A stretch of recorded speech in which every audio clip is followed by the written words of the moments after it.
오늘 말라기서 강의 6번째 시간, 물질을 하나님 자리에 두지 말라, 물질을 하나님 자리에 두지 말라라는 제목으로 말라기서 3장 7절부터 12절 우리가 읽은 말씀을 가지고 하나님의 말씀을 증거하도록 하겠습니다. 하나님께 대한 냉담한 마음처럼 무서운 것은 없습니다. 여러분, 뭐가 무섭습니까? 뭐가 두렵습니까? 여러분, 잠자리에 들 때 여러분들을 두렵게 잠 못 들게 만드는 것이 있습니까? 만약에 그 이유가 하나님을 향한 내 마음이 식었기 때문이 아니라면, 하나님이 느껴지지 않고 하나님이 멀리 계신 것 때문에 두렵지 않다면 여러분, 너무 불행한 것이죠. 세상에 썩어질 그 어떠함으로는 잠 못 이루어하고 전전긍긍하지만 정작 하나님을 향한 내 마음이 식어져 있음을 분별하지 못한다 그러면 너무나 아쉬운 거예요. 이걸 말라기서가 오늘 경고하고 있는 것이죠. 주일이면 습관처럼 교회에 나와요. 예배당에 나와 예배를 드리고 적지 않게 교회 봉사와 교회 활동도 참여합니다. 그런데 정작 하나님께 대한 마음은 없어요. 하나님을 향한 아련한 마음, 뜨거운 마음이 내 안에서 발견되지가 않는 것입니다. 우리는 몹시 아플 수 있고 당황스러울 수 있지만 오늘 이 말라기서의 말씀을 통해서 우리의 모습을 볼 수 있잖아요. 배은망덕하고 철연피하게 하나님 앞에 대어들고 하나님 앞에 따지고, 말라기서는 그런 자리에서 회복하라고 우리에게 주신 말씀입니다. 우리를 정죄하기 위한 말씀이 아니라 우리에게 다시 기회를 주는 겁니다. 돌아오라는 것이죠. 하나님께 돌아오라. 그럼 내가 너희에게 돌아가리라. 하나님이 떠나신 적이 있나요? 하나님 떠나신 적 없어요. 그럼에도 불구하고 하나님께서 우리가 이해할 수 있는 언어로 말씀하시는 겁니다. 너희가 돌아오라. 내가 돌아갈게. 여러분, 하나님으로부터 떨어져 그 마음이 냉랭해진다면, 그 시간이 길어진다면 여러분, 이것은 굉장히 위험합니다.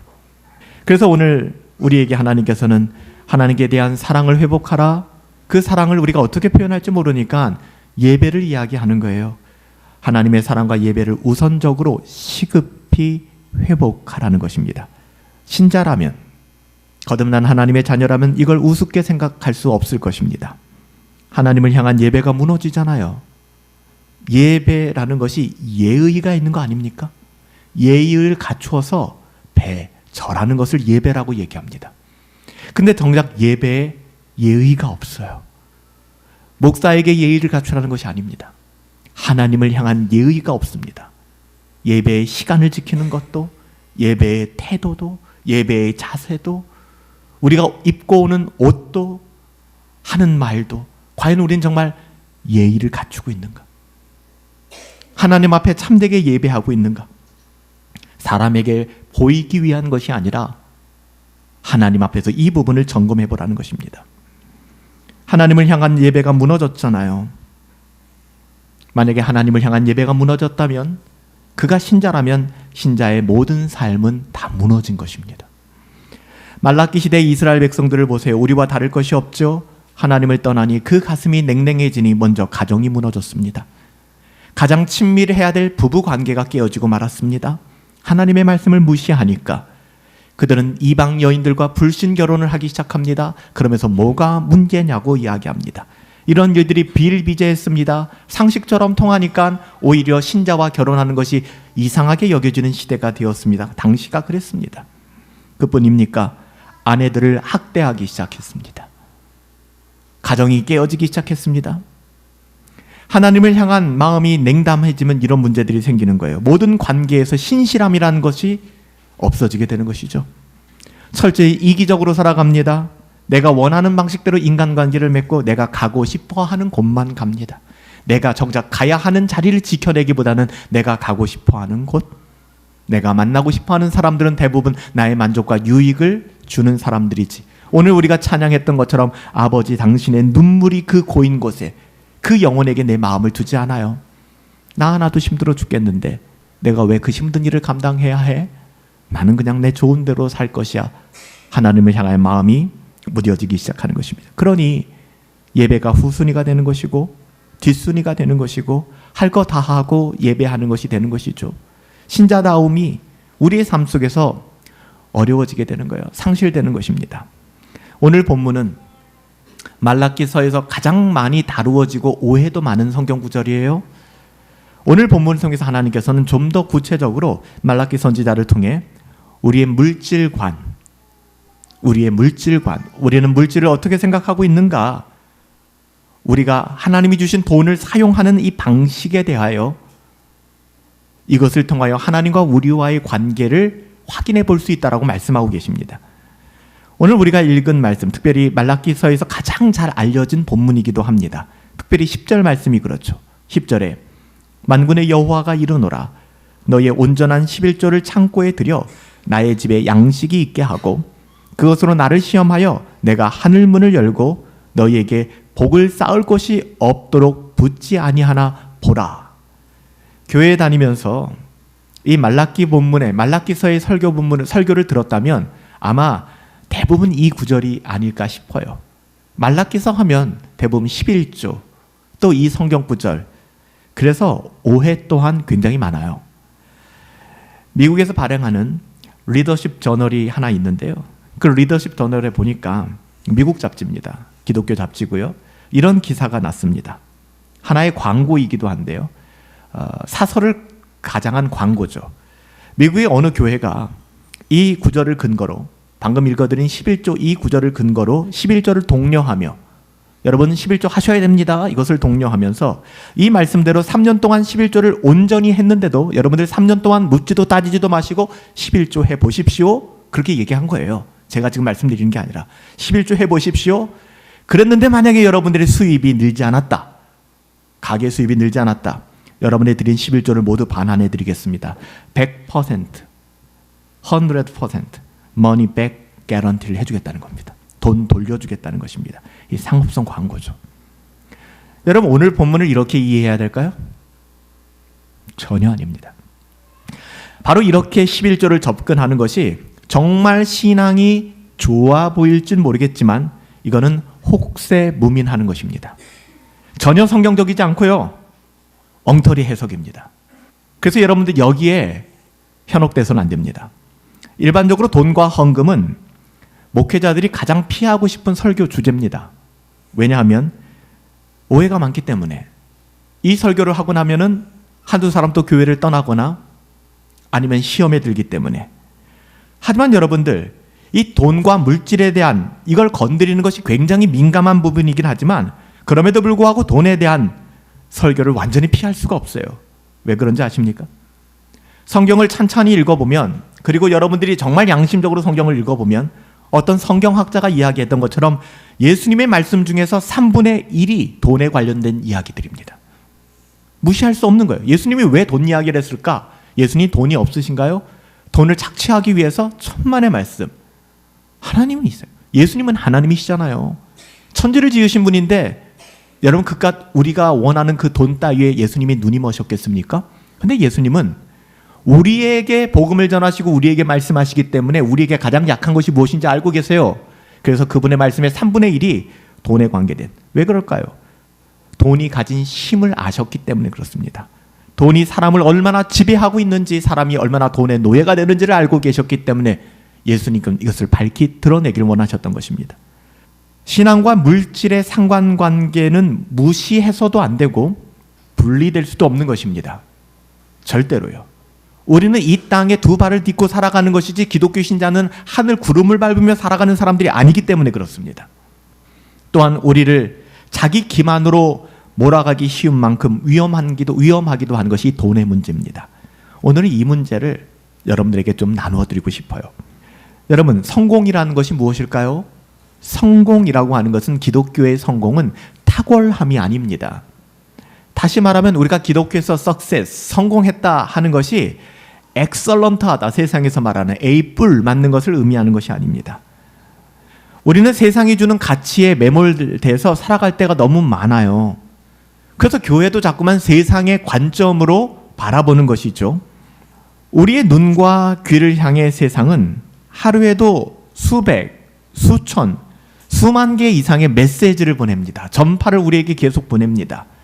출세하고 성공하고 부자 되는 것, 이게 행복이야. 너가 오늘 무슨 설교를 들었든, 네가 아침을 시작할 때, 하루를 시작할 때 새벽 경건회로 어떤 말씀을 들었든 그건 그거고, 너의 인생의 진짜 행복은 출세하는 거야.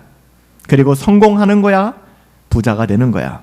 이게 행복이야 라는 메시지를 끊임없이 보내는 거예요. 그러니까 우리가 경건을 추구하고 하나님의 말씀으로 계속 집중하지 않으면 우리는 쇠뇌당할 수밖에 없는 거예요. 끝없이 우리에게 밀려오는데 우리는 무슨 대단한 사람들이라고.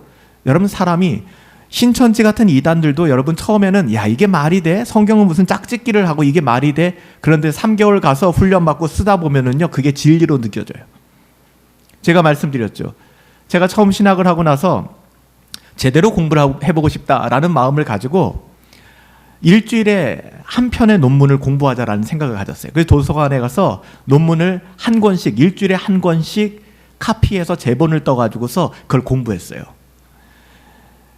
근데 처음에는 신학을 공부할 때 규모가 없다 보니까 여호와의 증인의 교리 비판 연구라는 그런 논문, 서울신대에서 나온 논문이었어요. 박사 논문인데 그 논문을 공부하기 시작했어요. 그런데 아쉽게도 그 논문을 보는데 여호와의 증인의 교리에 대해서는 너무나도 디테일하게 기록했는데 이걸 논박을 잘 못해내는 거예요. 신학생 시절에 그것을 보는데 제가 여호와의 증인들이 말하는 그 논리가 너무 맞아 보이는 거예요. 나중엔 성경을 보는데 나무에 달린 것부터 시작해서 여자의 이 모든 것들이 여호와의 증인의 논리대로 해석이 되기 시작하는 거예요. 굉장히 위험한 거죠. 진짜 배기가 내게 없는데 가짜 배기를 자꾸만 대하니까 내 영혼이 그것이 진짜처럼 여겨지기 시작하는 거예요. 비슷한 거 아닐까요? 우리 안에 하나님의 말씀이 가득 차야 하는데 하나님의 말씀 우리 가운데 있기는커녕 자꾸 세상의 주파수만 우리들에게 던져주고 우리들에게 도달하니까 우리가 분별력을 잃어버리게 되는 거예요. 그러니까 교회를 다님에도 불구하고 성공해야 돼. 교회 나와서 간증하는 사람이 망하는 사람 간증하는 거 보셨습니까? 교회 나와서 간증하는데 자식들이 사고나고 장애를 입고 가정이 풍파가 일었는데 나와서 간증하시는 분들 보신 적 있어요? 대부분 그런 분들은 나중에 이 모든 것들이 회복되어지고 잘 살게 되었더라. 그러니까 나와서 간증하죠. 교회 안에서도 그런 건 부끄러운 일이에요.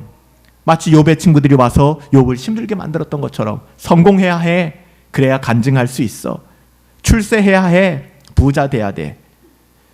여러분, 세상의 메시지는 계속 우리를 설득시킵니다. 사실 이 메시지의 원조가 누군지 아세요? 사탄입니다. 뱀을 통하여 우리의 조상 하와를 유혹했을 때의 메시지와 별반 다르지 않습니다. 그리스도인이 금수저나 돈 많은 사람을 부러워하거나 부자 되기를 사모하는 마음을 갖는 것처럼 비참하고 불쌍한 게 없습니다. 인지상정이라고 무마하지 마세요. 여러분, 그게 부럽습니까? 로또 1등에 된 게 여러분 부러운가요? 인간적인 마음이야 그렇게 들 수 있겠지만 쉽게 여러분들 부러워요. 저도 다음 생엔 그렇게 태어나고 싶어요. 그 금수저가 얼마나 부러운지 모르겠어요. 여러분, 실상 보면 그런 마음들이 우리들에게 너무 많거든요. 출세하고 성공한 사람들이 그럼에도 불구하고 자세히 보세요. 로또 1등에 붙으면 그 사람의 삶이 정말 너무 아름다운 인생을 살게 되던가요? 그렇지 않아요. 돈이 아니라는 것입니다. 재벌 총수가 되면 그의 삶이 구름을 걷는 것 같이 행복하던가요? 그렇지 않아요. 돈이 많고 가진 것이 많고 권력이 많을수록 더한 탐욕에 빠지게 되고 자신들의 그 만족을 추구하다가 그 러시안 룰러티 같은 거잖아요. 러시아의 귀족들이 더 이상 할 것이 없을 만큼 즐겼어요. 그러니까 그들이 권총에 탄환을 하나 넣고 돌려가지고 돌아가면서 하나씩 방아쇠를 당기는 거죠. 결국 하나는 빵 터지겠죠. 누군가는 머리가 박살이 나겠죠. 하지만 그 돌아가는 동안에 그 아주 그냥 가슴 떨리는 그거를 원하는 거예요. 이런 바보 같은 짓을 뭐 할까? 귀족이고 돈 많으면 그냥 편안하게 인생을 즐길 텐데 그렇게 안 되는 겁니다. 인간의 탐심이 끝이 없는 거예요. 여러분, 출세하고 성공한 이 세상의 사람들이 형편없고 불행하며 수치스러운 삶을 사는 예는 이 시간에 말하지 않아도 너무 많아요. 그게 인생의 행복이 아니라는 것입니다. 하나님이 보실 때 그의 삶은 출세와 성공 때문에 더 가치 있는 삶으로 인정받는 것 아닙니다. 하나님께서 여러분들이 출세하고 세상에서 인정받을 때 진짜 네가 자랑스럽구나라고 말씀하시지 않는다는 겁니다. 그래서 우리가 대종상 시상식이나 이럴 때 상을 받을 때만 나와서 하나님께 영광이 아니라 평생을 무명의 배우로 산다 할지라도 그의 마음속에는 하나님께 영광을 돌려드린다. 왜? 그게 쪽팔려요? 그게 왜? 창피해요? 하나님은 관심이 없습니다. 거기에. 배우로 부르신 하나님, 우리를 우리의 삶의 자리로 부르신 그 하나님께 그 어떠한 형편에서도 하나님을 찬양할 수 있는, 우리 주님께서는 사람이 만일 온 천하를 얻고도 제 목숨을 잃어버린다면 무엇이 유익하겠느냐라고 묻고 계십니다. 무엇이 너의 목숨과 바꿀 수 있겠느냐라고 묻는 거예요. 중요한 것은 물질적인 부유함이 아닙니다. 얼만큼 소유했는가가 아닙니다. 여러분 집 공개하기를 두려워하지 마십시오. 여러분의 삶을 오픈하기를 두려워하지 마세요. 정돈하시고 있는 그대로 자족하며 사시면 됩니다.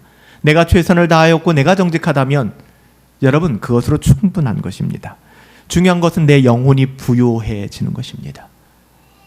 집은 30평, 40평, 50평 점점 수도권 서울 쪽으로 진입할지 모르겠지만 부동산 가액이 조금씩 더 올라가서 내 잔고가 늘어날지는 모르겠지만 정작 내 영혼이 부유하지 않는다면, 여러분 우리들의 관심은 우리들의 영혼을 부유케 하는 것입니까? 아니면 내 통장의 잔고와 부동산의 가치를 높이는 데 있습니까? 여러분 돌아보셔야죠. 하나님 앞에 잘 산 인생, 하나님께서 인정해 주시는 인생은 하나님을 즐거워하고 하나님을 영화롭게 하며 최선을 다하여 살다가 주님 앞에 서는 것입니다. 그 이상도 이하도 아니에요. 그러나 슬픈 현실은 오늘날 교회 강단에서 하나님 앞에서 잘 사는 삶과 하나님의 심판에 대하여 너무 침묵하고 있다는 것입니다. 어떤 것이 하나님의 자녀다운 삶인가를 이야기하면 세상 모든 주파수에 민감한 사람들이 불편할 걸 알기 때문에 하나님이 기뻐하시는 삶에 대하여 침묵하기 시작합니다. 적당히 삶을 도모하고 적당히 삶에 유익을 주는 메시지를 던져주는 것이죠. 더 나아가서는 하나님의 심판에 대해서는 금기시되어 있는 것이죠. 이건 듣기 거북하니까. 교회까지 와서 일주일 내내 세상에 시달리고 왔는데 교회까지 와서 심판이라는 무지막지한 메시지를 들어야 돼? 그건 언어폭력입니다. 뭐 이렇게 다가가는 것이죠. 여러분 정말 그럴까요? 마치 인생이 이 땅에서 인생이 전부인 것처럼 착각하며 살아가는 것입니다. 우리 인생은요, 모두가 부인한다 할지라도 받아들이지 않는다 할지라도 언젠가 하나님이 정하신 그때 우리는 하나님의 심판대 앞에 서게 될 것입니다.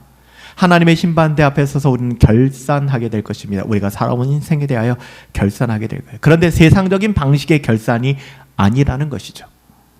하나님께서는 7절에 이렇게 말씀하십니다. 내게로 돌아와야 해. 하나님의 여러분들 그 마음을 좀 헤아려 주세요. 내게로 돌아와야 해. 하나님은 한 번도 우리를 떠나신 적이 없다니까요. 그런데 말씀하시는 거예요. 내게로 돌아와야 해. 그들은 조상 때부터 하나님의 규례를 떠나지 않았다라고 지적합니다. 다시 말하면 너희들 교회 생활 열심히 잘했구나. 너희들 교인으로서의 모든 의무와 봉사 충실히 잘했구나 라고 지적하십니다. 그런데 하나님께서는 반면에 또한 너희가 내게로 돌아와야 해. 너희가 내게로 돌아오지 않으면 내가 너희에게로 돌아가지 않을 거야. 하나님께서 우리에게 돌아오신다는 것은 하나님의 임재가 회복된다는 말이고요. 복의 근원이 되신 하나님께서 우리와 임마누엘의 하나님 동행하신다라는 메시지입니다. 여러분, 이게 있으면 모든 걸 다 잃어버려도 이게 있으면 그게 만사형통입니다. 그게 만사형통이에요. 이 세상에 다른 것이 아닙니다.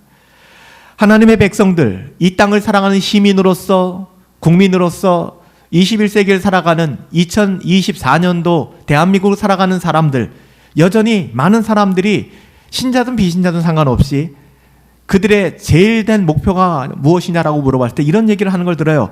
경제적 자유를 누리고 싶습니다. 세상 사람들이야 그럴 수 있어요. 경제적 자유라는 개념이 뭐냐 하면 내가 일정 나이 시점 동안에 돈을 억수로 많이 벌었어. 여기서 억수로 많이 번다는 것은 내가 더 이상 출근하지 않고 더 이상 일하지 않고 내가 가지고 있는 자산을 돌려서 내가 충분히 죽을 때까지 먹고 마실 뿐만 아니라 여행도 다니고 즐기면서 살 수 있는 걸 그들은 경제적 자유라고 얘기를 합니다. 그 경제적 자유가 나의 꿈의 목표입니다.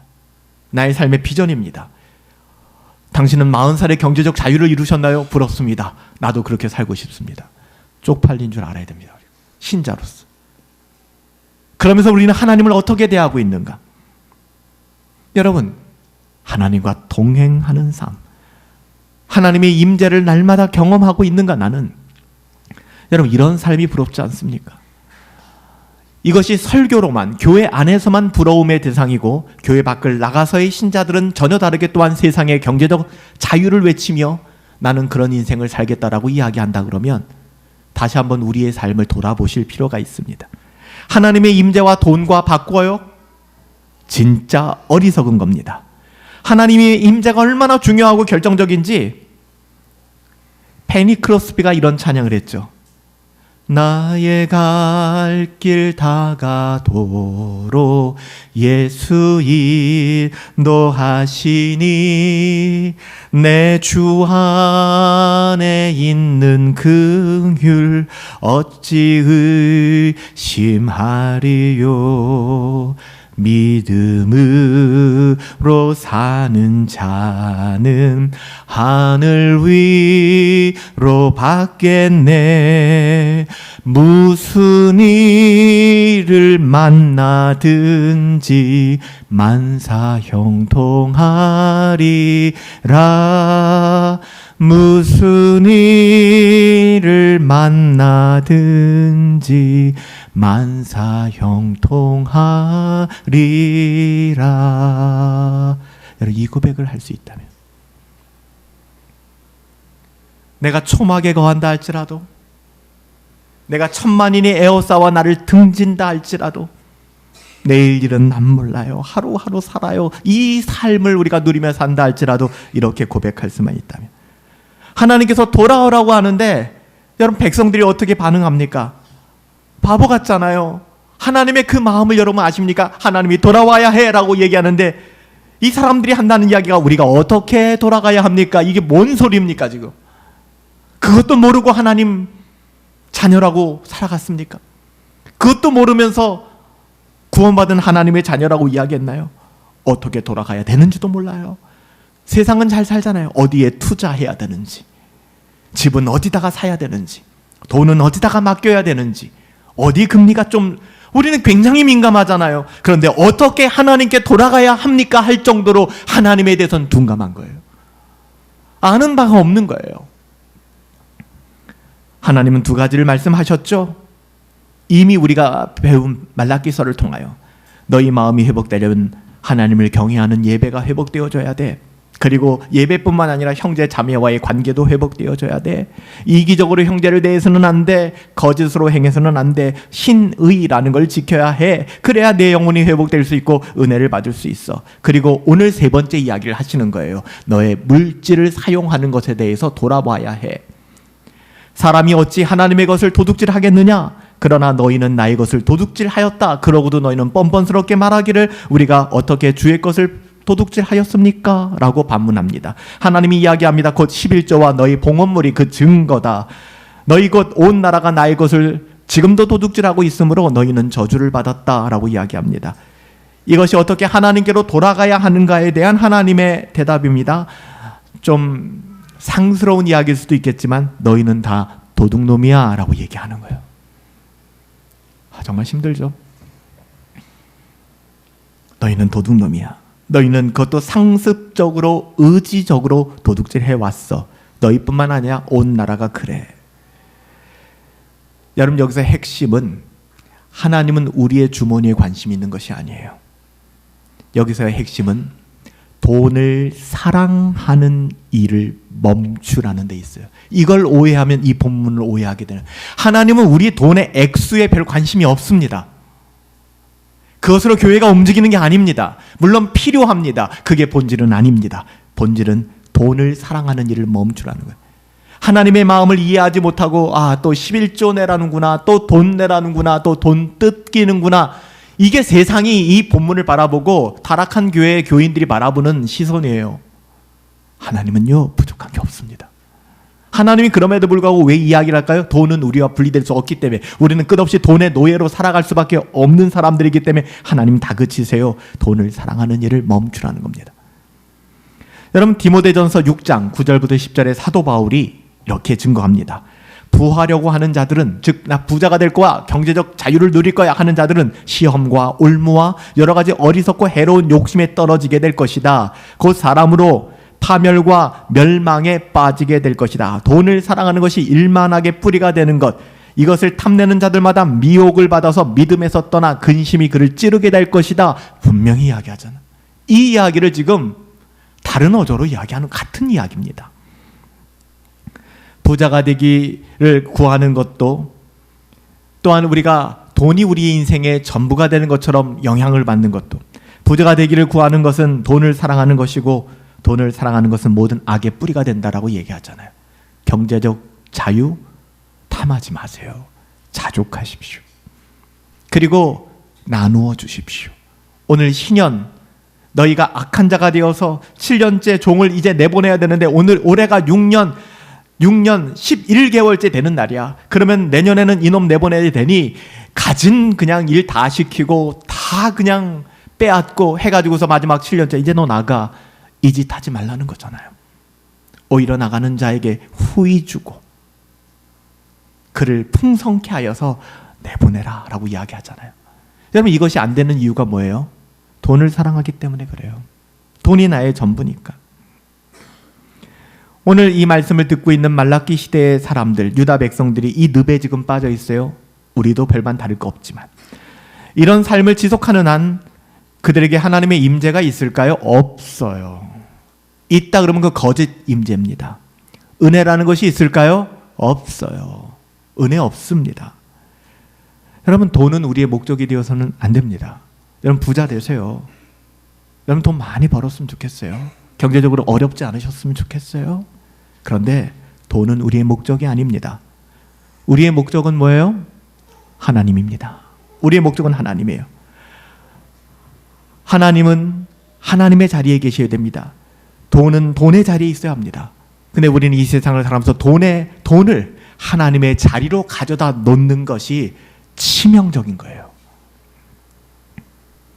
돈은 돈의 자리로 돌려놓아야 합니다. 근데 그게 어려워요. 우린 죄인들이기 때문에. 그래서 끝없이 우리가 경건을 훈련하지 않으면 보암직도 하고 먹음직도 하고 지혜롭게 할 만큼 탐스럽기도 한데, 아나니아와 삽비라, 우리가 전 재산을 들여 이 집 팔아 하나님께 헌금하겠습니다 작정까지 해놓고 팔고 나서 마음 바뀌잖아요. 인간은요, 이게 쉽지가 않은 것입니다. 하나님께서 유다의 백성들에게 도둑질을 했다라는 표현을 하십니다. 그랬더니 유다 백성들이 발끈합니다. 그건 너무 말 심한 거 아닙니까? 하나님, 우리 이만하면 됐죠. 우리가 어떻게 주의 것을 도둑질했습니까? 하나님 앞에 뻔뻔스럽게 대드는 것이죠. 하나님께서는 분명히 말씀해 주십니다. 깨우쳐줘야 되니까 11조와 봉헌물이 그 증거 아니냐, 돌아보라는 것입니다. 사실 11조는 민감한 이슈입니다. 11조가 처음 등장하는 것은 모세의 율법에 처음 등장하게 되는데요. 아브라함 때부터 나오지만 모세의 율법에 등장하는 이 구체적인 11조는 레위기 27장입니다. 이것은요, 깊게 설명드리지 않을게요. 나중에 여러분 찾아서 읽어보세요. 레위기 21장의 11조가 모세의 율법으로 등장하는데, 이거는 너희들이 해라 말아라 이런 의미라기보다는 이스라엘 백성과 하나님의 언약의 근거로서 11조를 제시하고 있습니다. 이 점은 11조는 내도 되고 안 내도 되는 구약시대, 이 당시에는 말라기 시대 때는 그런 개념이 아니었다는 것입니다. 자기 임의대로 내는 헌물들이 있습니다. 뭐 화목제물이라든지 뭐 번제물이라든지 여러 가지 목적에 따라 내는 봉헌물들과 예물들이 있었습니다. 그런데 11조는 성격이 좀 달랐어요. 11조는 언약 백성, 내가 하나님의 언약 백성으로서 하나님과의 관계를 분명하게 하고 있는, 여러분, 이것이 바로 11조의 의미였기 때문에 말라기 선지자는 이분은 굉장히 강조하고 있는 것입니다. 그러니 말라기 선지자를 통하여 하신 말씀처럼 11조를 하나님께 드리지 않는다 하는 것은 하나님과의 언약을 깨워버리는 것이고요, 하나님의 것을 도둑질하게 되는 것입니다. 다시 한번 말씀드려요. 11조는 복 받기 위한 수단이 아닙니다. 그러니까 미국의 크리스천 리더십 저널에 나온 한 교회, 대형 교회의 광고성 멋있어 보이잖아요. 여러분 11조를 온전히 해보십시오. 여러분 11조 온전히 해보시고 3년만 해보십시오. 떼먹지 말고 해보세요. 하나님께서 갚아주실 것이다. 안 갚아줘요? 교회가 다 반환해 드릴게요. 멋있습니까? 이 사기꾼입니다. 이 본문을 잘못 해석한 거예요. 하나님은 그런 거에 관심이 없습니다.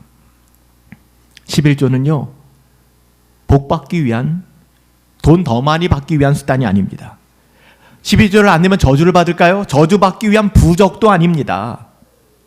오히려 이것은 오늘날의 의미는 11조의 신앙은 하나님의 자녀로서 청지기로서 가장 기본적으로 하는 하나의 감사입니다. 하나님, 나는 청지기입니다. 내 모든 것의 소유는 하나님의 것입니다 라는 마음을 담아 우리는 11조를, 10의 1조가 성경적일까요? No, 아닙니다. 10의 10이 성경적입니다.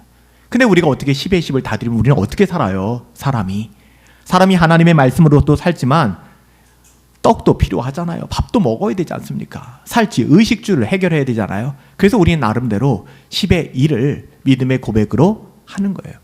그럼 반대로 바꿔놓을까요? 내가 부양가족이 3명이나 되는데 4인 가족인데 내가 열심히 일해도 한 150만 원밖에 못 벌어요. 너무너무 힘들어. 뭐 살 집은 없는 건 뭐 말할 것도 없지만 먹고 사는 것 자체도 힘들어.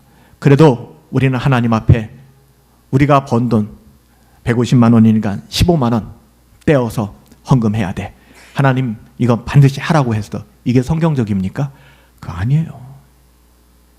여러분들이 먹고 살지도 못할 만큼 갑갑하고 정말 기본적인 생활도 안 되는데 여러분 그 돈 하나님께서 헌금하고 11조 하는 거 하나님 기뻐하신다고 생각합니까? 저는 그렇게 생각하지 않아요.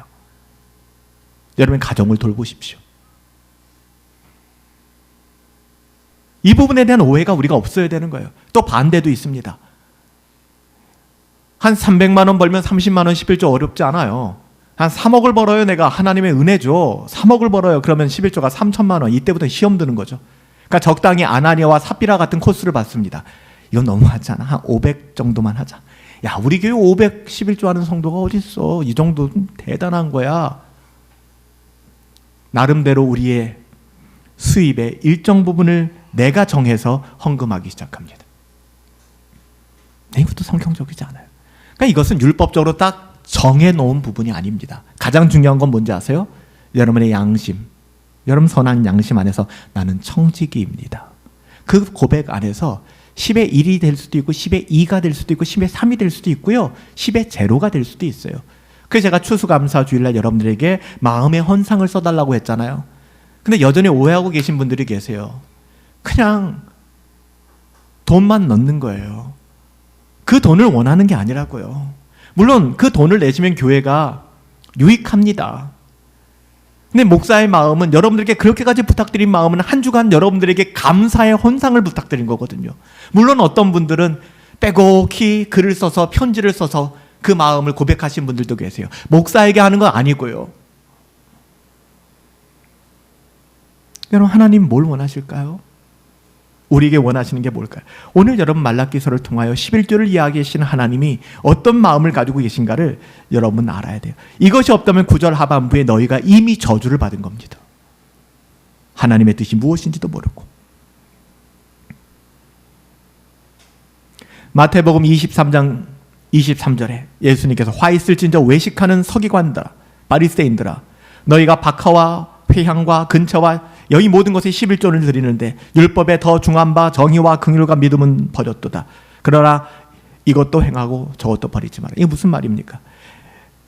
박하와 회향과 근처의 11조라고 하는 것은 아주 작은 것 하나하나 11조를 떼는 거예요. 우리 아이들이 예를 들면 할머니 할아버지에게 10,000원 이제 용돈을 받았어요. 그럼 아이들에게 너 10,000원 중에서 1,000원을 떼서 11조 해야 돼. 가르칠 필요가 있습니다. 어려서는 잘 구분 못하니까. 그래서 아이들이 1,000원 아니면은 우리들도 1,000원 단위로 떼서 아주 작은 것도 10만 원 수입이 있어도 10,000원 11조 하고 아주 작은 거 하나도 11조를 내요.